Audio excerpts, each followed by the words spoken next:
I'm pretty sure this thing's going to go off at some time in the middle of this recording on today's Unnamed Real Estate Podcast.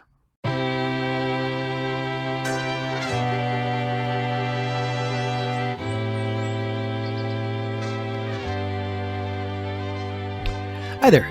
My name is Charles Ray Dawson. I am the Associate Broker and Residential Sales Manager of ProStar Realty. This is the Unnamed Real Estate Podcast, episode 104. And I hope you guys are all having a good day. I think most of you guys actually watch this at night, so I hope you guys are having a good night. I hope you had a nice dinner. I hope you're all settled down, ready to get yourself some real estate information, or whatever it is you do when you watch my show. And I don't want to think about that one too much. So anyways, it is, of course, Thursday, and I'm recording this on the fly at 1:45 p.m. I will get this out sometime tonight, and I'm literally expecting my phone to go off at any time because, one, it's been going off all day, and two, I got like 3 phone calls out to other people who have not responded back. So as soon as I'm done recording and I start processing, I'm going to be calling them for another time saying, hey, guys, remember me? Yeah, we're trying to sell your house. Anyways, so... all right, news. What do we got going on? Let me pull up the screen real quick and I'll show you. Well, the first thing we got going on is, just tickles me pink. The American Real Estate Association debuts its membership program. This is an organization that aims to offer an alternative to NAR and is launching its membership program when there is a lot of dissatisfaction with the status quo. So... this came out on Inman, and I am excited and delighted and just tickled pink. I think NARS needs some competition. Now, what's going to be interesting as these guys get ramped up is, can you have dual memberships? Because if you can, I definitely will. They want a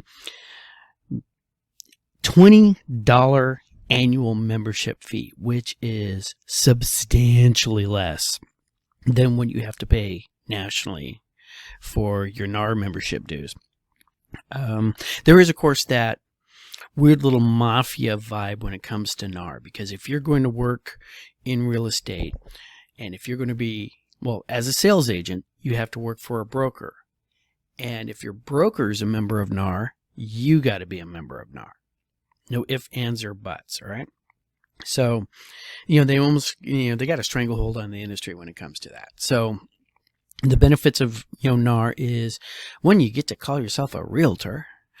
All right. 2, you have access to their online training, which is actually, some of it's pretty good. For those who partake in it, they're a really good source of just random data. They do spend a lot of time actually hiring people to do surveys and study the customer base, study the market. Some of their economists are second to none out there. There are some benefits, and then it sort of trickles down. Then you get the state level stuff, and then you got the region, the local level stuff. Is it worth what it's worth? I don't know. Here in Arizona, our big thing is Arizona Association of Realtors provides all the documentation. All right, so every document that you use to write an offer or to do whatever, and I filed earlier. All my paperwork's put away. My desk is actually relatively clean for me. Anyways, any of those docs and whatnot, they're actually generated by Arizona Association of Realtors, and we can use them as members of the Arizona Association of Realtors. There's copyrights on everything, so I'm not sure if they've actually enforced going after people who uses an AAR form when they're not a member of AAR. Be interesting to see what happens with that. But as I've said before, since this is what everybody uses, everybody has to use it. Now, that being said, eXp Realty apparently has come up with their own buyer-broker agreement nationwide, and they're encouraging other brokerages to use it instead of their local forms. Now, your mileage may vary on this. I haven't even looked into the form. I'm not sure if it's hitting everything that Arizona wants us to hit, but it's interesting that we're starting to come up with these like national forms. Will eXp go to a national purchase contract? Don't know. All right, that would be really interesting to find out. Just another thing, just breaking some of those binds that keep us down, keep us where we're at. They are either elevating us or lowering us, depending on your point of view that day. As these things come out, is, AREA, AREA, is area going to be able to come up with, these docs, and are these docs going to be legible enough to where if I was a member of area and sent one of these docs over to a NAR agent, would the NAR agent even know what the hell they're seeing? And would they be able to translate that contract to their client? And so their client can make a fair, honest evaluation of my offer that I sent over compared to some NAR agent who sends over. All right, so keep your eye on this space because that one's going to be really interesting, and I wish them the best of luck. Other two big things that come down is today is the 15th, which means on Saturday the nationwide impact of the settlement and everything hits everybody. We've already moved ahead on this. We're sitting here. We started this on August the 1st. Other states are going to go into effect on August the 17th. We'll see what happens from there. But another third party decided to open up their mouth and decide to have a conversation with the whole thing.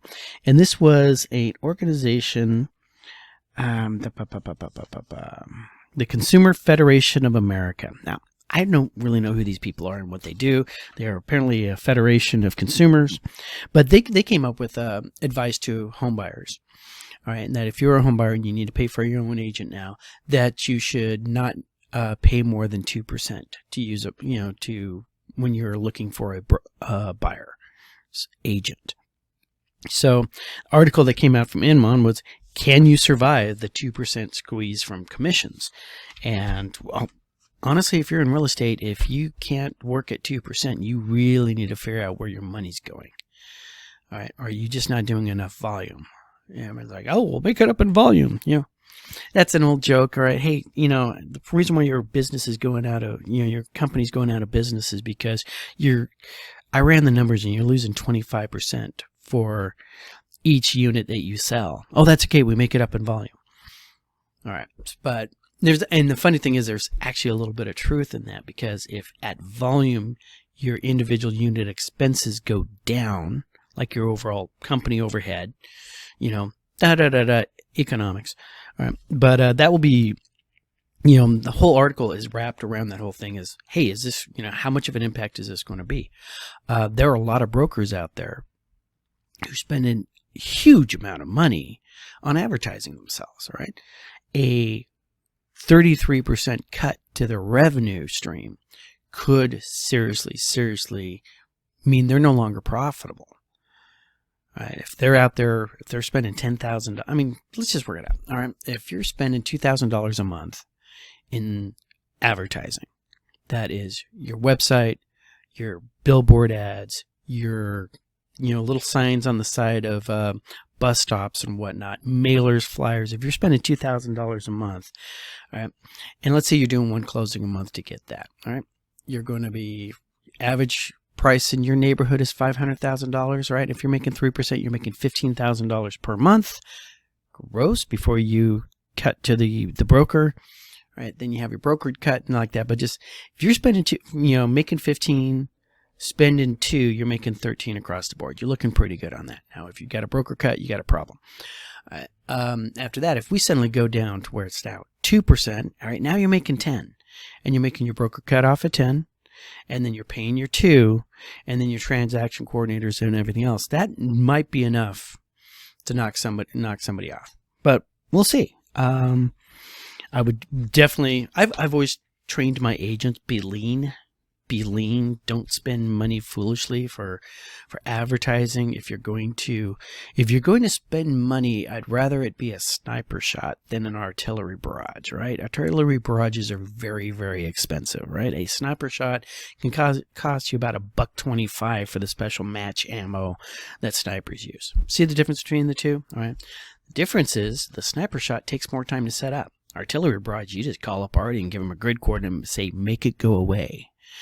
All right, and then Artie rains down death and destruction on him and makes him go away.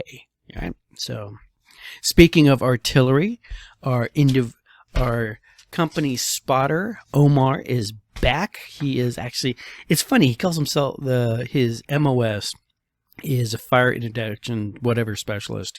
All right. He calls in artillery and airstrikes on people. Right. So, but they call themselves fisters, and I'm like, oh God, I could have so much fun with a nickname like that. You know, the line, why do they call you Fisters? Ask your mother. Instantly pops to mind, and some of you got that joke, and the rest of you, hopefully the rest of you guys don't. All right, so but Obar is back. He's came in for the first time yesterday. This guy, right, just warms the cockles of my heart. He came in here yesterday, showed up at the same time at the office, and within 3 hours had done more work in 3 hours on a Wednesday than all of my other agents had done all week. In 3 hours. All right. Give me 5 more Omars. Actually, I need 6 more Omars because one's always going to be on deployment. You know, we got to have a rotation, like aircraft carriers, I need 2 working, 2 getting ready to deploy, 2 deployed, and I'll be good to go. Right? How does that sound? All right. So,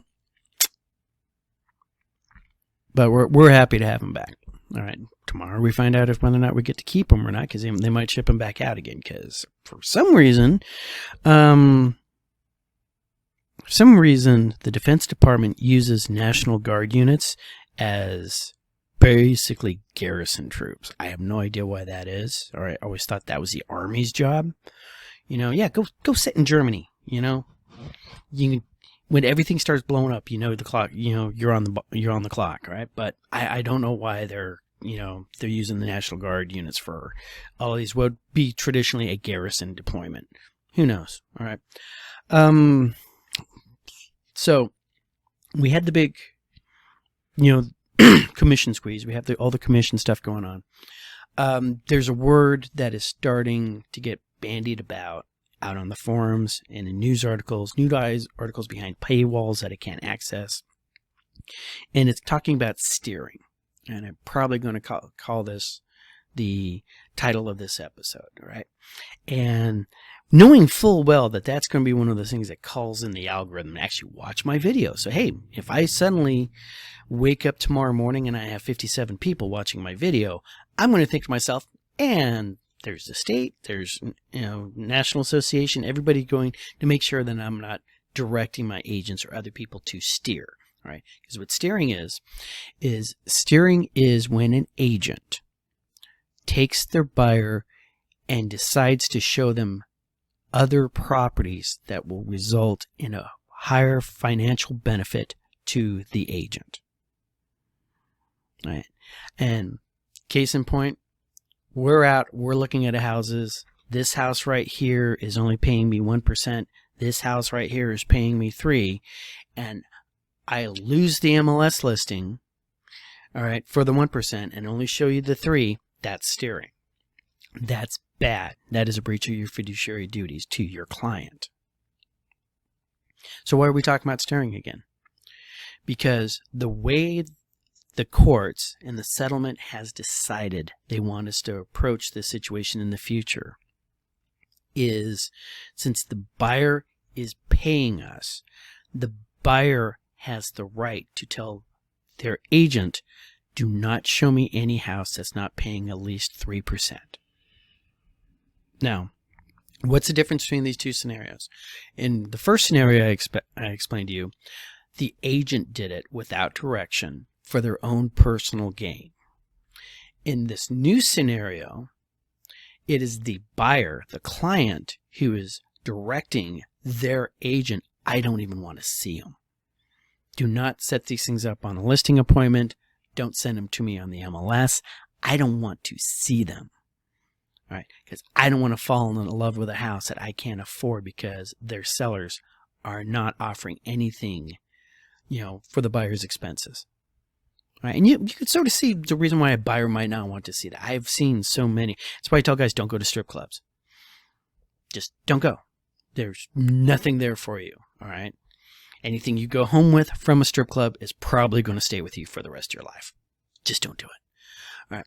But on the flip side, these buyers are sitting there. It's like, and I've had buyers say, I don't want to see a house under 1,300 square feet. And then they find one. Or don't show me any house over $500,000. And next thing you know, they're sending me listings at $530,000, $540,000.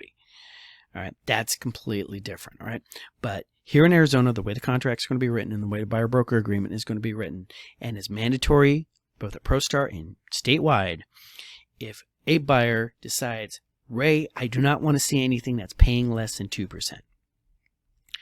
I need to get that in writing, and it goes into my file.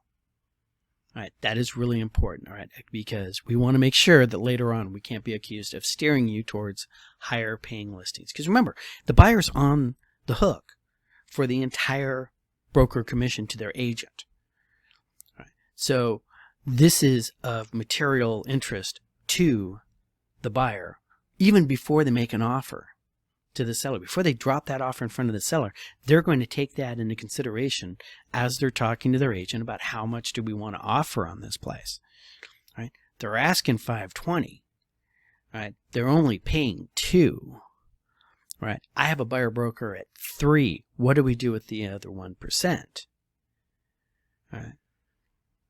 And you're a clever agent. What you can do is you call up the agent on the other side and say, hey, I got a BB at 2, or a BB buyer broker at 3. You're offering 2. Is any way that can come up? Nah, dog, I can't come up on that. My guy, my guy's really thin. Okay, well, can I get closing costs? Yeah, you can write an offer with closing costs, and we'll talk about it then. All right, but like I said, it's going to be in. So if I write an offer for $525 for your $520 house, but I'm asking for 1% back, I'm actually making $250 towards my buyer on the other side. I respect that kind of move all day long. And the reason why I use those particular numbers is because that's the offer I got on a property. And I looked at it and went, okay, I saw what you did there. This is completely legit. This is a legit, offer, and I see what you did. All right, good to go. So, but in the case if that buyer had told his agent, I don't want to see anything that's paying less than 3 because I have a buyer broker with you at 3, so only show me the properties that are not, or paying 3 or more, then those buyers never would have saw my listing because they would have been cut off right there. Because remember, everything's negotiable. So I would encourage my buyers at that point, if they go, hey, I don't want to see anything, okay, get it to me in writing. Otherwise, how about if I just show you? Let's open up a conversation with the other side. They might not be offering anything, but the seller might be prepped to go up to 3. All right? You don't get what you don't ask for. All right. What's the worst going to happen? They say no? Honestly, I've been told no since I was 16 years old. I'm getting pretty good at hearing it. So, all right. So what else do we got going on? With the interest rates suddenly dropping down, with these new buyer broker and everything kicked out, we got like our first official week under the new regime. And what's gone on the market side? This is sort of cool. All right. Now, check this out. This is numbers that I ran yesterday on August 14th, right? Actives are at 17,659, up 209. New listings are 1,955, up 144. Contracts went up to 1,938, up 39. All right. And closings were 1,142, which is less than last week because end of week, end of month, and all that other good stuff. All right. And coming soon to an MLS near you is 583. This is the interesting thing right here. Supply went down a little bit to 73.8. Demand went down a little bit to 73.6, but because the rate of supply and demand did not go down at the same point, we actually popped up a little bit to 99.8. And the Cromford report today was commenting about how rare it is to be this close to a balanced market. All right, because this is a balanced market. This is 0.2 off of 100.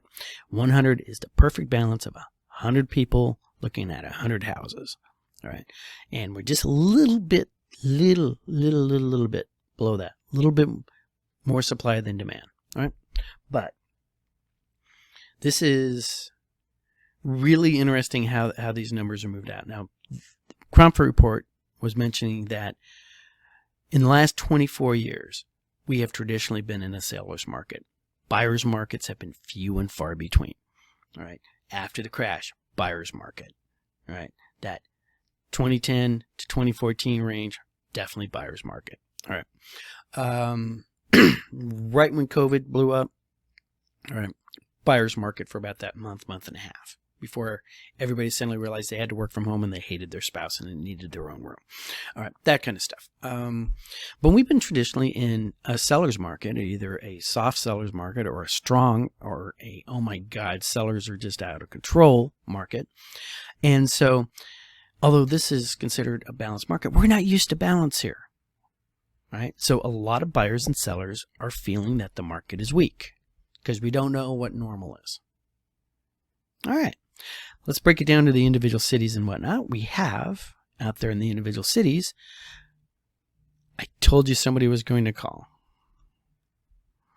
Okay, so individual, all right, what we got going on right now, and these are the numbers from August 8th, is Fountain Hills leading the pack and going up at 12%. They're at 173.8. Our gainers are Fountain Hills, Scottsdale, Paradise Valley, Cave Creek, Goodyear, Maricopa, and Buckeye. Our decliners right now are Chandler, Avondale, Phoenix, Mesa, Glendale, Gilbert, Peoria, and Tempe, Surprise, and Queen Creek. Okay, and our buyer's market right now are Cave Creek, Goodyear, Surprise, Queen Creek, Maricopa, and Buckeye, and our big leaders, sellers markets are Gilbert, Glendale, Mesa, Phoenix, Scottsdale, Avondale, and Chandler, and Fountain Hills. I'll be right back in a second. So if you're working, if you're a buyer and you're working in the buyer area and stuff like that, your area you want to definitely look at is going to be Buckeye and Maricopa. By the way, I just did a search down in Maricopa for a new buyer coming online, and we're talking 400s and below. All right. We're finding 4-bedroom houses for 400 and below down in Maricopa. All right. So work Maricopa. If this sounds like a great deal to you, help me. All right. If I can't help you, one of my agents can, although I'm helping these guys because of referral of referrals and that kind of stuff. And they're my people, my peeps. So, all right. So I think we covered up all the highlights. All right. Got the news covered. We're still working through the new normal and trying to figure out what that is on the real estate side of the house. Interest rates are coming down. I think we might be starting to work out of the summer doldrums right now, just because of activity. But I think that's really being driven by the interest rates, because in the interest rates, people are really seriously anticipating a Fed rate cut. All right, and we're also seeing a lot of stuff happen. What happens if we actually bake the interest rates in low and then we don't get the Fed cut? Oh, that's going to be horrible. All right. That's, and there's just some talk where the Fed is just desperately trying to get Wall Street to just do their own thing instead of watching them. And so they might do a little head pump every once in a while, head fake, just to screw Wall Street up so they learn to look at the other metrics, right? But Wall Street is going to watch what Wall Street's going to watch, right? And they're going to make their decisions based on what they're doing. So, I hope your decisions is watching your children, pets around water. All right, your decisions will include not driving in anything flooded. Your decisions will include working your circles every day. Call your mother. She misses you. All right. And I want you guys to have a great weekend. All right. Talk to you guys all later.